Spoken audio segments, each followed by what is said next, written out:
बिस्मिल्लाहिर्रहमानिर्रहीम। Maths ninth exercise है 1.6। Question number 2 है। इसमें हमने लीनियर इक्वेशंस हैं, उनमें एक्स और वाई की value by Cramer rule solve करके फाइंड करनी है। तो सबसे पहले तो क्रैमर रूल होता क्या है, देखें हमारे पास अगर दो इक्वेशंस हैं a x plus b y is equal to m, c x plus d y is equal to n, ये दो हमारे पास सिस्टम ऑफ इक्वेशन है। तो इसमें हम क्रैमर रूल्स के ज़रिए एक्स और वाई की वैल्यू कैसे फाइंड करते हैं। सबसे पहले तो ये हमारे पास जो इक्वेशन लिखी हुई है इसको हम लिखेंगे मैट्रिसेस की फॉर्म में। तो ये लिखते हैं जी मैट्रिसेस की फॉर्म में, तो कोफिशिएंट ए है एक्स का, वाई का कोफिशिएंट जो है वो बी है। इसी तरह सी और डी ये हमारे पास कोफिशिएंट का मैट्रिक्स बन गया। फर्स्ट वेरिएबल एक्स है, दूसरा जो है वो वाई है, वो कांस्टेंट जो है एम और एन है। तो ये हमारे पास इक्वेशंस को मैंने मैट्रिसेस की फॉर्म में लिख लिया। तो इसमें ये जो मैट्रिक्स है पहला इसको हम ए मैट्रिक्स का नाम देते होते हैं, और ये यहाँ एक्स मैट्रिक्स लिखने की ज़रूरत नहीं है। और ये बी मैट्रिक्स जो है हमारे पास एम और एन है, ये बी मैट्रिक्स है हमारे पास। हमसे कहा गया है एक्स और वाई की वैल्यू फाइंड करनी है बाय क्रैमर रूल। तो सबसे पहले तो हम डिटर्मिनेंट फाइंड करेंगे इसमें ए डिटर्मिनेंट। और ए डिटर्मिनेंट क्या है, ए बी सी डी, ये हो जाएगा फर्स्ट डायगोनल एलिमेंट्स का प्रोडक्ट हो गया ए डी, ये बी मल्टीप्लाई सी या c multiply b, b c कर लो, which is not equal to zero. ये हमारे पास ए डिटर्मिनेंट आ गया। फिर इसके बाद हमने ए एक्स फाइंड करना है, एक मैट्रिक्स है ए एक्स, वो फाइंड करेंगे। अब ए एक्स होता क्या है, देखें ये जो हमारे पास ए मैट्रिक्स है इसका जो फर्स्ट कॉलम है ना, इसको हम रिप्लेस करेंगे किसके साथ, बी के कॉलम के साथ, यानी ए सी के बजाय हम लिखेंगे यहाँ पर एम एन, और ये B D as it is छोड़ देंगे। और ये जो हमारे पास मैट्रिक्स बना है इसको ए एक्स मैट्रिक्स का नाम देते हैं।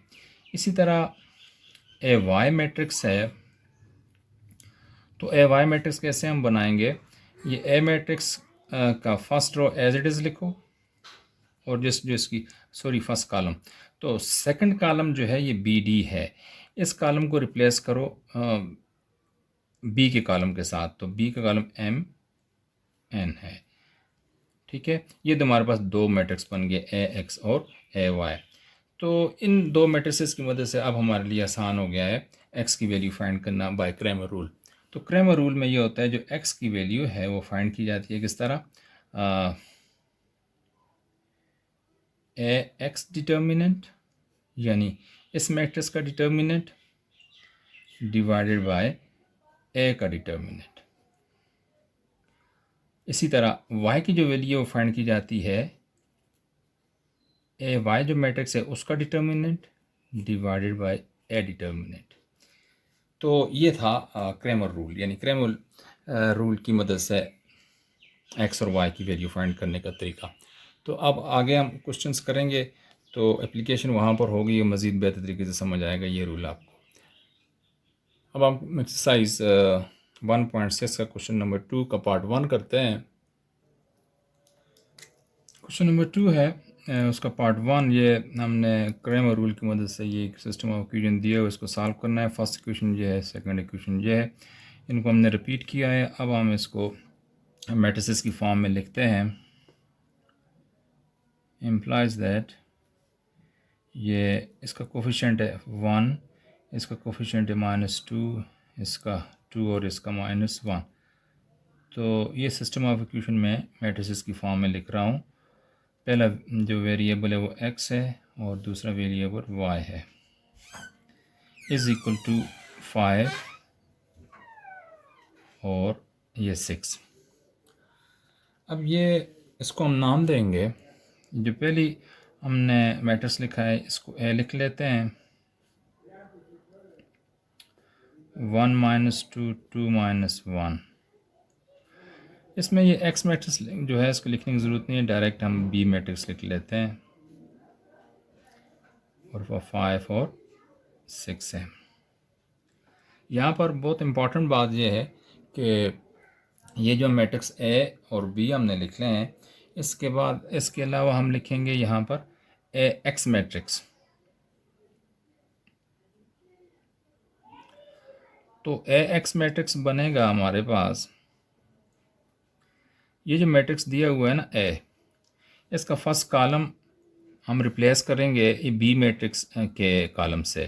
तो यहाँ 1 2 है, तो यहाँ ये 5 6 है, तो इस 1 2 की जगह 5 6 ले लेते हैं और दूसरा कॉलम एज इट इज़ छोड़ देते हैं।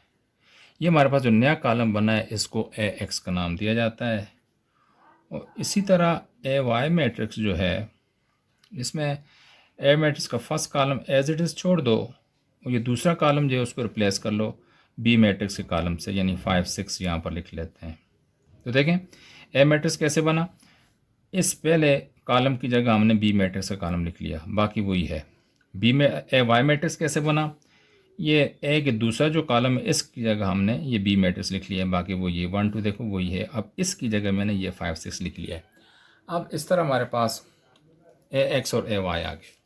अब इसके बाद हम ए डिटर्मिनेंट फाइंड करेंगे। अगर ए डिटर्मिनेंट ज़ीरो नहीं होता तो हम इसका सोल्यूशन सेट फाइंड कर सकते हैं। तो ए डिटर्मिनेंट क्या होगा, ए मैट्रिक्स ये है 1 -2 2 और -1।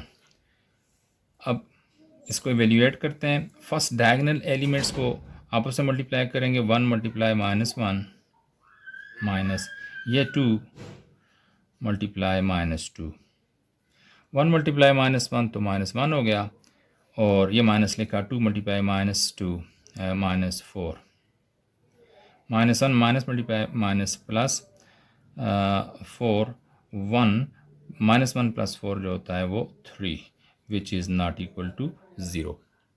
इसके बाद हमने ए डिटर्मिनेंट फाइंड कर लिया जो कि 0 के इक्वल नहीं है, इसलिए हम इसका सोल्यूशन फाइंड कर सकते हैं। तो x की वैल्यू अब हम फाइंड कर सकते हैं। x की वैल्यू होती है, अभी हमने पीछे यहाँ लिखा था, x की वैल्यू फाइंड करने के लिए क्या है, a x by a x determinant divided by A determinant लिखा जाता है। तो यहाँ ए एक्स डिटर्मिनेंट लिखते हैं, हम जानते हैं x किसके बराबर होता है, a x determinant divided by A determinant के। अब इक्वल टू को साइन डालें, यहाँ ए एक्स की जगह उसके एंट्रीज लिखते हैं।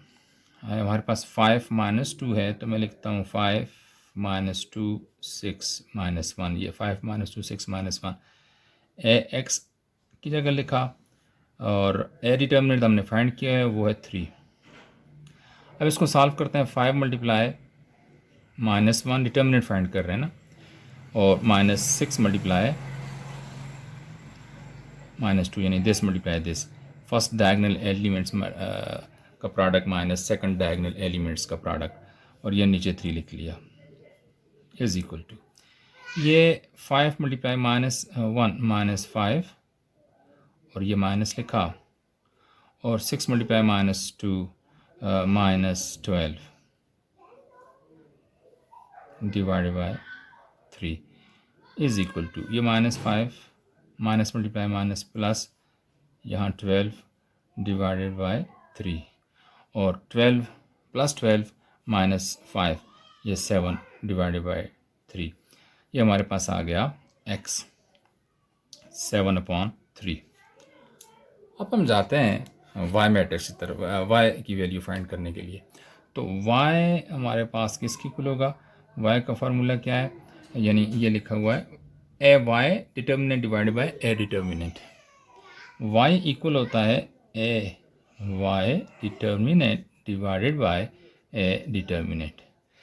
ए वाई हमारे पास देखो तो है 1 5 2 6 1 5 2 6, इसका determinant divided by A determinant already हमने फाइंड किया है वो है 3।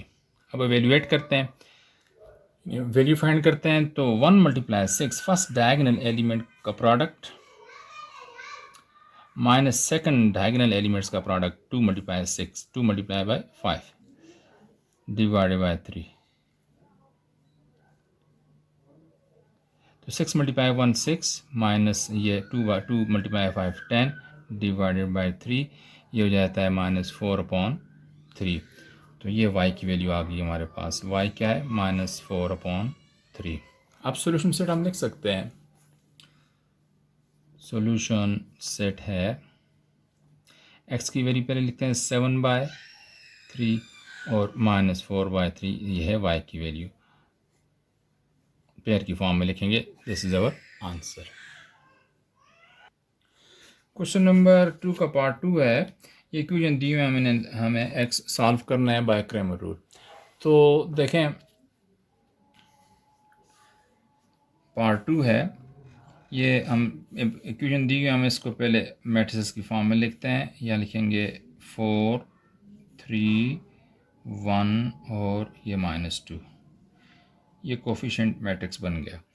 ये 4, ये 3, ये यहाँ x का 1 है और यहाँ -2, और यहाँ पर फर्स्ट जो वेरिएबल है x वो लिखेंगे, यहाँ सेकंड वेरिएबल, ये दोनों।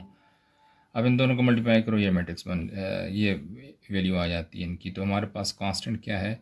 2 और ये 5। ये हमने इन इक्वेशंस को, सिस्टम ऑफ इक्वेशन को हमने मैट्रिसेस की फॉर्म में लिख लिया है। अब इसको नाम देते हैं। ये जो पहला मैट्रिक्स है इसको A का नाम दो। तो ये है जी 4 3 1 -2। और ये इसको लिखने की ज़रूरत नहीं है, इन्वर्जन मेथड में ये इसको नाम दिया जाता है। ये क्रैमर रूल में ज़रूरी नहीं है इसको लिखो। तो बी मैट्रिक्स अलबत्ता ये लिखेंगे यहाँ पर -2 और 5। अब मैट्रिक्स एक बनाते हैं यहाँ पर, वो है AX मैट्रिक्स कैसे बनेगा? ये A मैट्रिक्स का फर्स्ट कॉलम रिप्लेस करेंगे B से।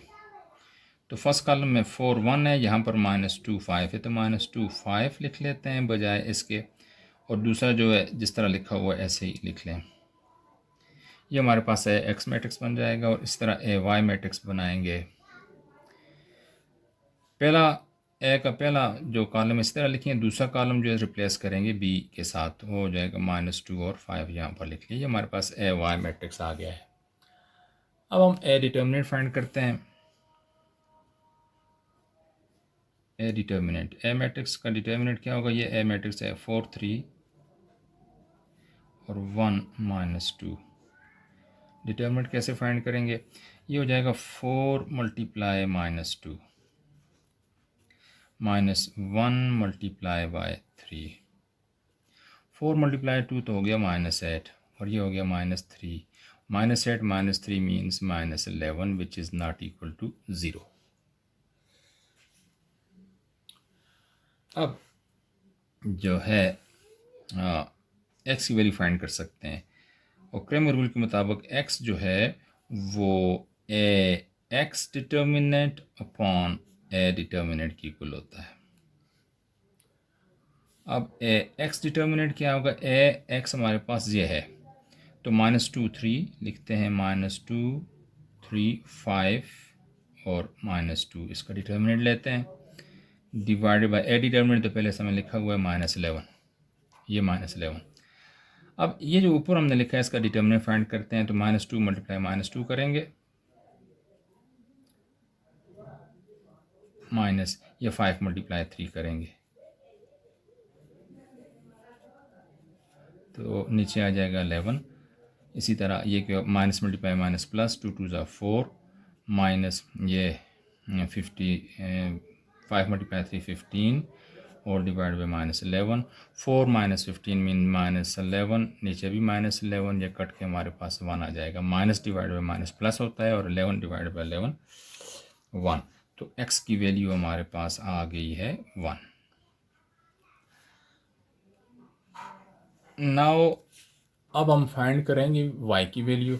y की वैल्यू, y का फार्मूला क्या है? y फाइंड करने के लिए होगा ए y जो मैट्रिक्स है उसका determinant divided by A determinant. A Y matrix किधर है? ये ऊपर हमने लिखा है ए वाई, ये ए वाई मैट्रिक्स है। इसका डिटर्मिनेंट लेना है ना, तो 4 -2 1 और 5 डिवाइडेड बाय ये ए डिटर्मिनेंट -11। अब हम एवेल्यूएट करते हैं, तो 4 multiply 5 -1 multiply 1 multiply -2 all divided by -11। देखें ये 4 मल्टीप्लाई 5 तो हो गया 20, और ये माइनस, और 1 मल्टीप्लाई -2 ये हो गया -2 डिवाइडेड बाय -11, ये हो गया 20 minus multiply minus plus 2 11, 20 plus 2 हमारे पास आ जाता है 22/11, 22/11 नीचे -11 है, तो ये 22 के साथ प्लस है, तो plus divided by minus, minus 22 divided by 11 2, तो y की वैल्यू इस तरह हमारे पास आ गई है -2। तो सॉल्यूशन सेट ब्रैकेट्स में लिखेंगे हम, ये x की वैल्यू 1 और y की value -2, which is our answer. Question number 2 का पार्ट 3 है। कर्म रूल की मदद से हमने इसको सॉल्व करना है। तो देखें, गिवन इक्वेशन को रिपीट किया हमने, इनको मैट्रिसेस की फॉर्म में लिखेंगे तो ये हो जाएगा 5 7, ये 3, ये y की जगह यहाँ पर उसको कोफिशिएंट 1 लिखा, और यहाँ पर x y, और ये हमारे पास कांस्टेंट आ जाएगा, ये हमने मैट्रिक्स की फॉर्म में लिख लिया है। अब हम नाम देते हैं, ये पहला जो मैट्रिक्स है इसको ए कहो, 5 7 3 1, और ये जो ये है इसको हम 3 5 ले लेते हैं ना। इसी तरह यहाँ पर ए एक्स मैट्रिक्स को नाम देते हैं, ए एक्स क्या होगा, ये ए मैट्रिक्स का जो ये जो कॉलम है इसको बी मैट्रिक्स के कॉलम से रिप्लेस कर लें। 5 3 है तो यहाँ 3 5 ये लिख लिया, 7 1 हमने एज इट इज़ लिखा। अब ए वाई है तो 5 3 एज इट इज़ लिखा, और ये 7 1 की जगह ये बी मैट्रिक्स के कॉलम लिख लिया 3 और 5। अब x फाइंड करना आसान है। x किसके बराबर होता है, ए एक्स का determinant divided by A determinant. हम अच्छा सॉरी पहले ए डिटर्मिनेंट फाइंड करना है, क्योंकि ए हमारे पास ए डिटर्मिनेंट नहीं है, तो इसको हम बाद में कर लेंगे। ए डिटर्मिनेंट पहले फाइंड कर लेते हैं। तो ए डिटर्मिनेंट क्या होगा, यहाँ 5 7 3 1, ए डिटर्मिनेंट ये 5 मल्टीप्लाई 1 -3 मल्टीप्लाई 7, तो ये आएगा 5 मल्टीप्लाई 21, तो हमारे पास -16 which is not equal to 0, ये हमारे पास आ गया जी। अब ए की वैल्यू हम फाइंड, एक्स की वैल्यू फाइंड करते हैं। तो एक्स अभी हमने लिखा था a x determinant divided by A determinant. अब ए एक्स डिटर्मिनेंट फाइंड करने, ए एक्स हमारे पास मैट्रिक्स की तरह ये है, तो लिखते हैं 3 7 5 1 डिवाइड बाई ए डिटर्मिनेंट वो -16 उसकी वैल्यू आई, वो लिख लेते हैं। अब ये जो ऊपर वाला मैट्रिक्स ए एक्स है इसका डिटर्मिनेंट निकालते हैं। 3 multiply 1 first diagonal element multiply होंगे minus second diagonal elements 5 multiply 7 divide by -16। 3 multiply 1 तो 3 हो गया, -5 मल्टीप्लाई 7 35 डिवाइड बाई -16, ये -32 by -16, minus divide by minus plus हो जाता है, और 32 डिवाइड बाई 16 करो तो 2, यानी x की वैल्यू आ जाती है हमारे पास 2। इसी तरह y की वैल्यू निकालते हैं हम। तो y का फार्मूला क्या है, y इक्वल होता है ए वाई मैट्रिक्स का डिटर्मिनेंट डिवाइडेड बाई ए का डिटर्मिनेंट। ए वाई मैट्रिक्स हमने ऊपर लिखा हुआ है वो हम लिख लेते हैं, और वो है जी 5 3 3 5 डिवाइड बाई ए का डिटर्मिनेंट हमारे पास दिया हुआ है -16। अब इसको सॉल्व करते हैं। ये फर्स्ट डायगोनल एलिमेंट को मल्टीप्लाई करेंगे तो 5 × 5 -3 × 3 होल डिवाइड बाई -16। 5 × 5 तो 25 हो गया, -3 × 3 9 और -16, ये हो जाता है 16 डिवाइड बाई -16। ऊपर वाले 16 सा प्लस है तो plus divide by minus minus हो जाता है, 16 डिवाइड बाई -16 1 हो जाता है, तो हमारे पास y की वैल्यू आ जाएगी -1। अब इनका सोल्यूशन सेट लिखेंगे, इन ब्रैकेट्स लिखा जाता है x की वैल्यू 2 है, y की वैल्यू -1 है। This is our solution. इस तरह हमारे पास क्वेश्चन नंबर 2 के तीनों पार्ट सॉल्व हो जाते हैं।